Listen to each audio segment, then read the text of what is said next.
Game talk. This is easily the biggest series of the year for the Yankees. Now, let's see if I have anyone in here. If this is running, bear with me for a second. No one's in yet, so two people are here. Well, whoever's here, hello. Can I see comments? I'm gonna have to see if I can see comments. There should be a way. I thought if anyone wants to comment, but whoa, okay, we've got 11 people now, 15. This has to be Twitter. Well, here's my thoughts on the Yankees' current situation. I know they're up 1.5 games in the standings right now, but to me, they really need to make some headway here. Like, they need to win 3 or 4, make a statement. After they lost 5 or 6 to them this year, I think that there's been some good signs lately, but I'm being very cautious here because the fact that they need to show that they can beat good teams, and they have really taken care of soft competitions. Hey, what's up, bro? There it is. Okay, well, so comments work. That's cool. No, I have experience doing this. It's just been a little bit since I've done a live on the restream, but let's talk about tonight. Factors. So Giancarlo Stanton's in the outfield today. Judge is DHing still, and based on Aaron Boone's comments, and you need to decipher what he says and take it with a grain of salt at times, but based on his comments to my guy Hoke, I think that he is not going to play the outfield this series at all. And Stanton's going to sit tomorrow, so it's already laying the groundwork for that happening. Hey, Javi, what's up, bro? So, I just saw you on Twitter. Hopefully, it's doing good numbers on YouTube. But more importantly, like, Austin Wells is sitting after a good game yesterday. He had 2 homers that were huge, but the issue with that was that he caught 10 innings. That's why he's sitting today. I get it. Do you really want Goldschmidt playing against righties? Not really, no. I definitely think it's something they need to start to get away from more. Let Wells catch and Rice play first in most scenarios against right-handed pitching. It's just an easier success rate. Why are you going to make things harder for yourself when you don't have to? Like, that's the clear blueprint. It's just to do that. So, if you guys have questions or anything you want me to answer, I'll gladly do that. Last week, I was out the stadium in their series against the Twins, kind of the start of their hot stretch, sort of. I believe it was the first game of the series I went to as well, but they won that day. The only day they didn't win, actually, I'm sorry, it was the day before, I think, because Joe Ryan pitched the next day. But anyway, they went 7-1 against inferior competition. And their offense did what they had to do. Their pitching has been better, but hasn't been perfect. It's never going to be perfect. But my biggest concern right now for the Yankees is not their offense. You know, I think I was a little bit wrong for my offensive criticisms earlier in the year at certain points. They have gotten it together on offense, but you do want to see them do it against good teams, which they have in certain scenarios. But the one thing that really stuck out to me is that I don't think the Yankees have played well against teams with winning records. And I think the last time they beat a team in a series with a winning record was actually that sweep against the Mariners last month. So they need to show they can do it against Boston. They've played terribly against them this year. And I think a guy that could be a big factor here, especially against Lucas Giolito, who does not have reverse splits, is Cody Bellinger. Can definitely play big here. I saw him hit a homer against the Sox earlier this year at the stadium, I believe, and it seems like a good matchup for him with Lucas Giolito on the bump. And I don't see why Bellinger can't have success. I think he's definitely a guy that I'm looking for today, just to see like how he can play. Obviously, Trent Grisham has been on an absolute tear, and I have to say, and I've already said this at length, but I was completely wrong about Trent.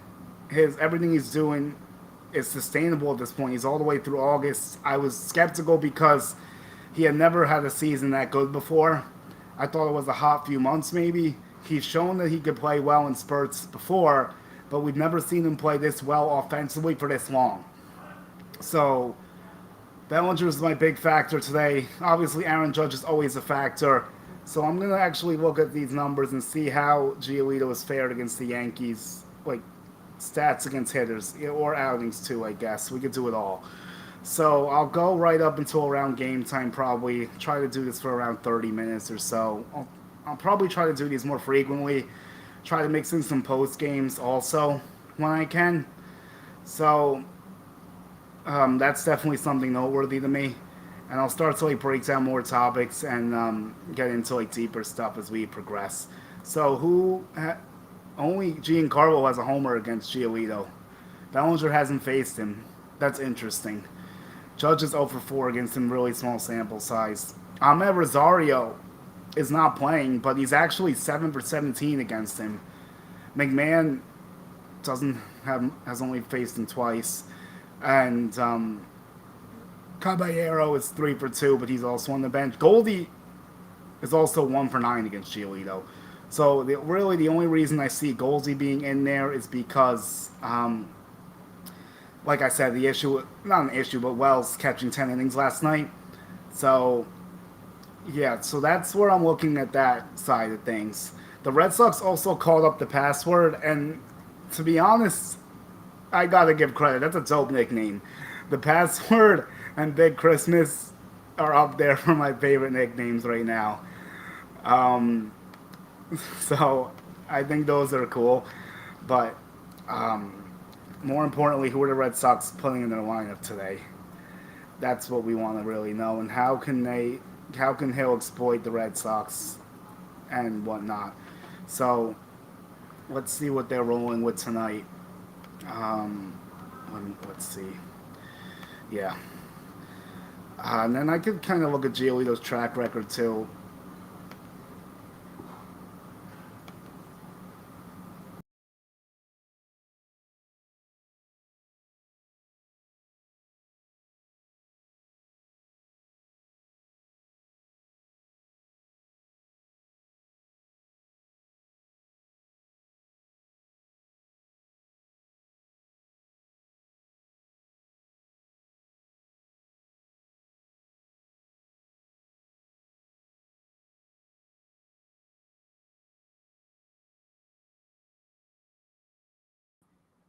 Okay, I'm back, everyone. Sorry about that. A little technical difficulty on the computer. But yeah, so we'll break down this Red Sox lineup.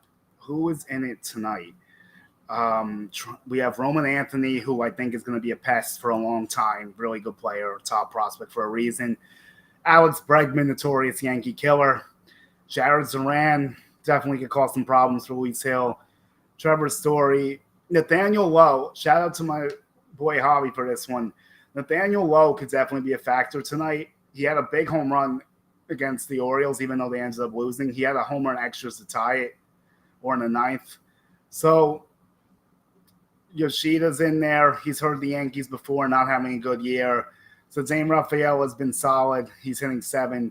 Hamilton is a pest on the bases. And then, of course, their old friend Carlos Narvaez. So you got to watch for him as well. And if I'm going to see, I think Roman Anthony is the guy that's definitely going to give Luis Hill some problems. Let's see how he does against these guys. He might have a limited sample size too, because he's still a new pitcher a little bit. But Luis Hill, after his first start was not too good, he really stepped up the last couple. Against Boston, he's actually pitched really well. Both times last year, he struck out 15 batters in 11 2/3 innings. Obviously, the team's a little bit different now, and he's only given up 2 runs, which is a 1.54. So that'll play. Let me try to see how he does against not the pitchers. Should show the hitters. Okay. Yeah, it's really not much to really draw from this. Duran 2 for 7. Bregman is 0 for 3. There's not really much here that's going to help us tonight. So, like I said, those are the guys I'm looking out for. When it comes to the Yankees bullpen, I think that it's definitely still very much a work in progress. They are trying to mix and match it. Yesterday, they did everything exactly how you would want them to do it, and it still didn't work. And that's problematic. Bednar was not good yesterday, but he's been very good with the exception of his first outing and the one we just saw.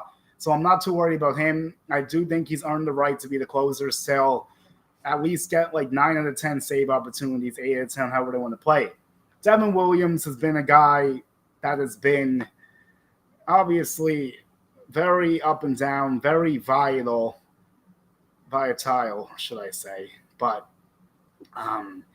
regardless of that, like, I just think that they need to like figure some things out there. They signed Paul Blackburn today. Honestly, like, Paul Blackburn to me is basically just a long guy that they're going to use in an emergency that they don't want to have to use.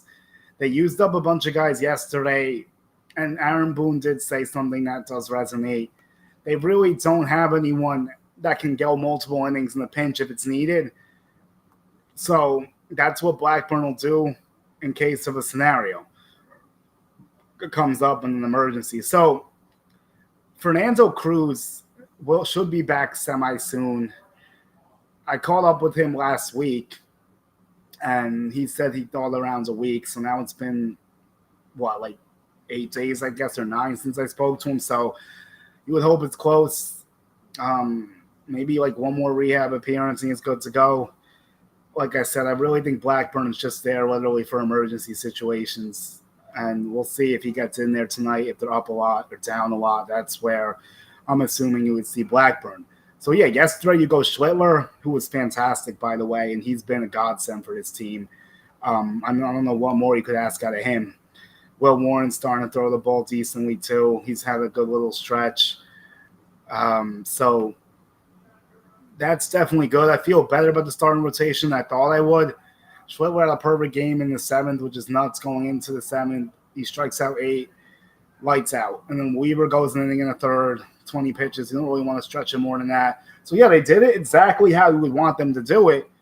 But, again, it didn't work. And the Yankees did a good job against Rasmussen. He's a tough pitcher. Like they scraped 2 runs off him. He goes 91 pitches.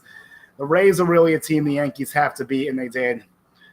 And for Devin Williams, there was definitely some good signs last night.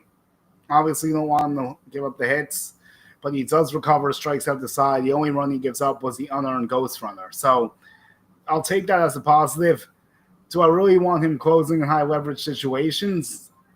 If I had a choice, no, not really. But sometimes he's going to have to pitch in big spots still. He's going to make the playoff roster, barring an absolute shock to me.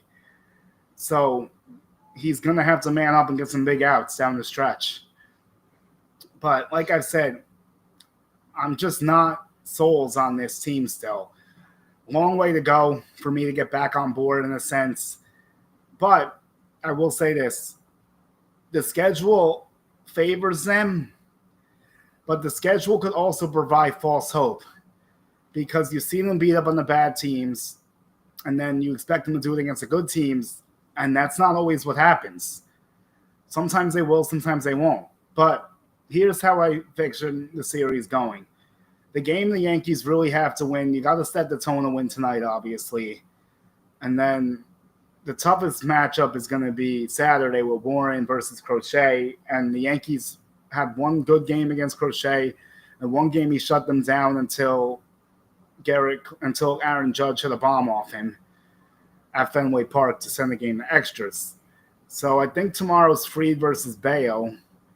And that, to me, is going to be the biggest thing of the series. How does that game go?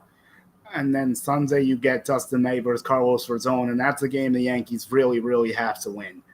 I know Rodon has his struggles against Boston sometimes too, but if they can't beat Dustin May with him pitching, then that's a problem.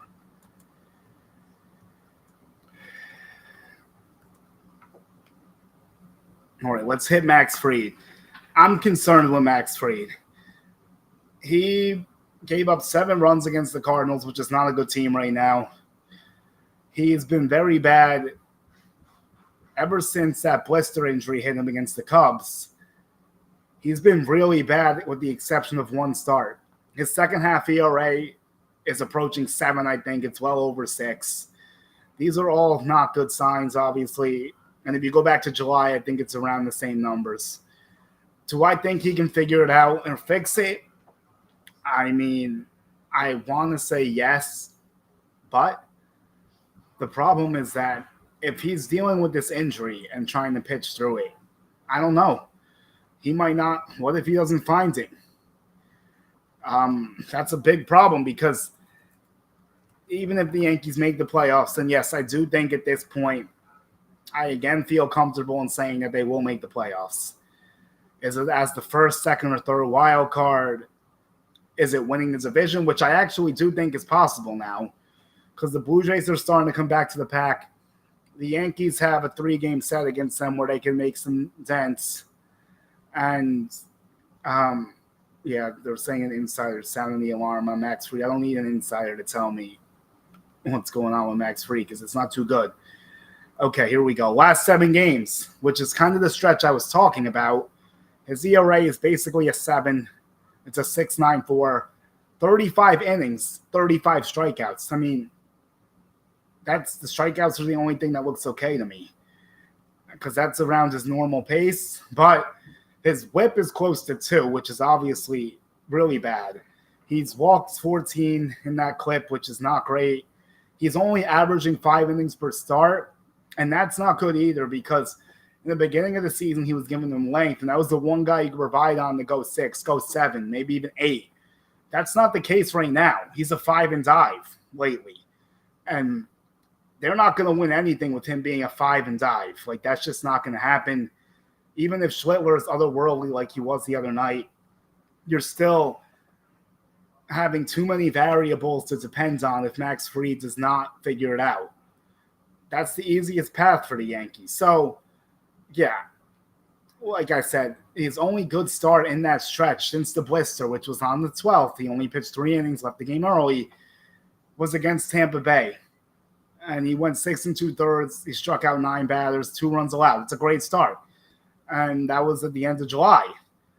This month has been awful. 4 runs, 7 runs.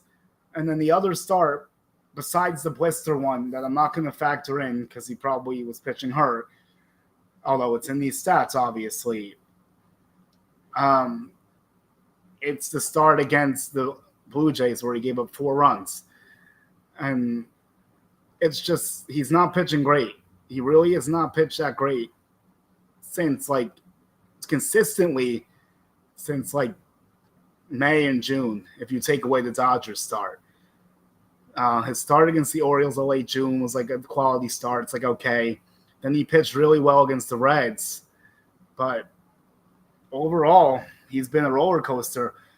And if they don't fix that blister issue, that's not going to be good. I don't know exactly what's going on, obviously. I just know his stuff has dropped drastically since the blister. All of it has fallen off. I'll find the tweet. Someone laid it out really well. And then we'll go from there. Gil needs to put his fastball on points. And this is for Little J03 on Twitter. Thanks for the comments. I'll read. So hopefully he gets it at 96 plus, and the slider and changeover are usually sharp. Yeah, Luis Hill, the key is always command, even when he's fully healthy. That's what it's always about. The stuff is always there.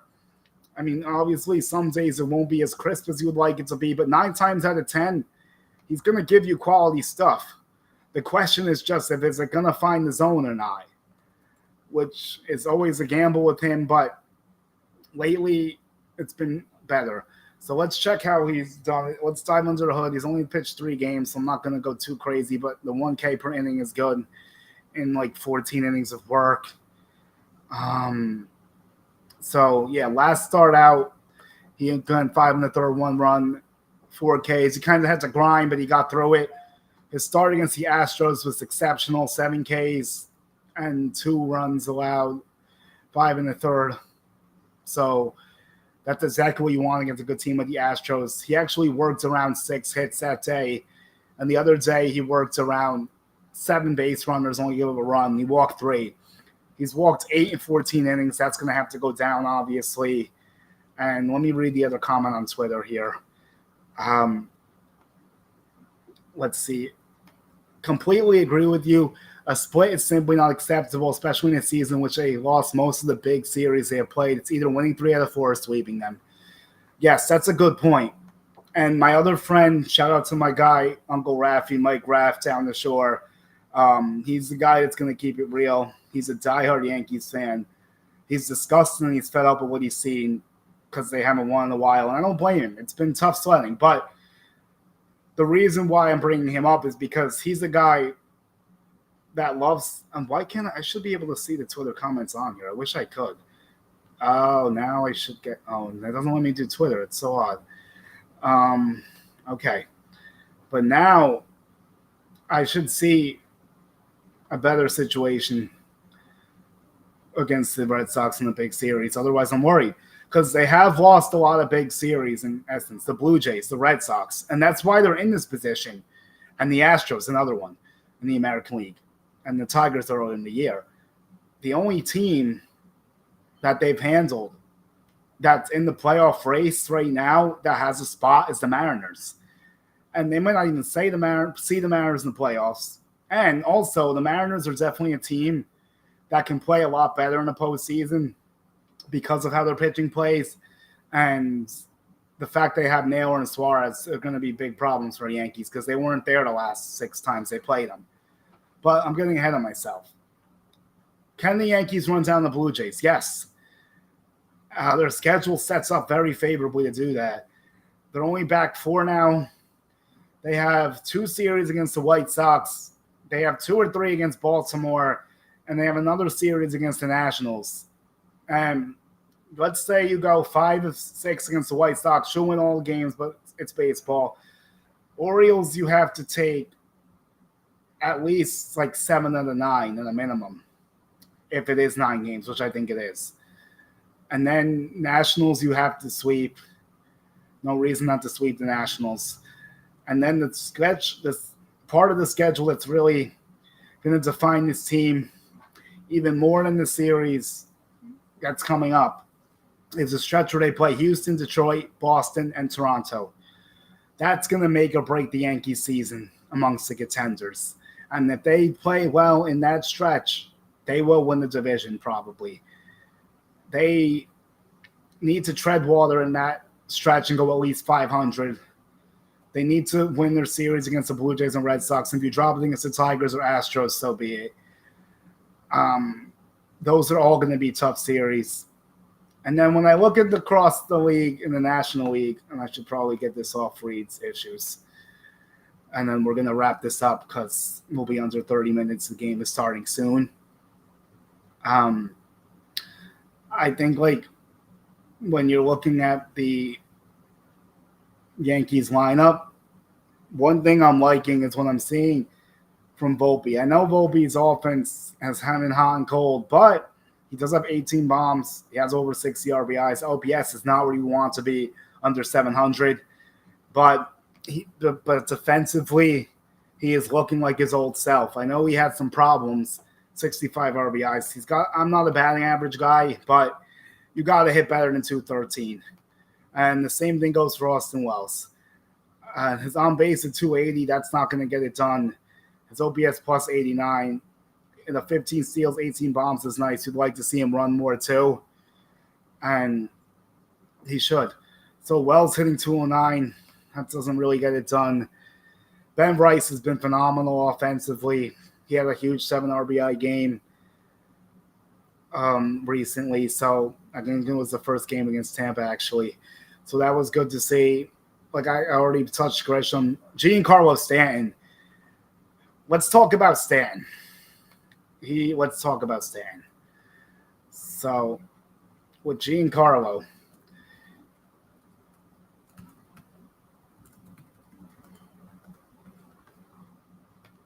and next time I'll have more stuff and I'll be more prepped. I'll have more video clips and some highlights. I kind of just did this one on the fly to see how it went, and it looks like it went pretty well. So I don't know if this one made it to Instagram, but if it did, it's cool. If it didn't, oh well, I guess. But Giancarlo Stanton, it's 56 home runs away from 500. Does Giancarlo get it in a Yankees uniform? I want to say yes, but will he be healthy enough to do it? And I think that he will at least play out his contract at this rate. And it looked like there was a time that might not happen, but 2 for 34 left after this year. And for G, I mean, he's just smashing. What more is there to say?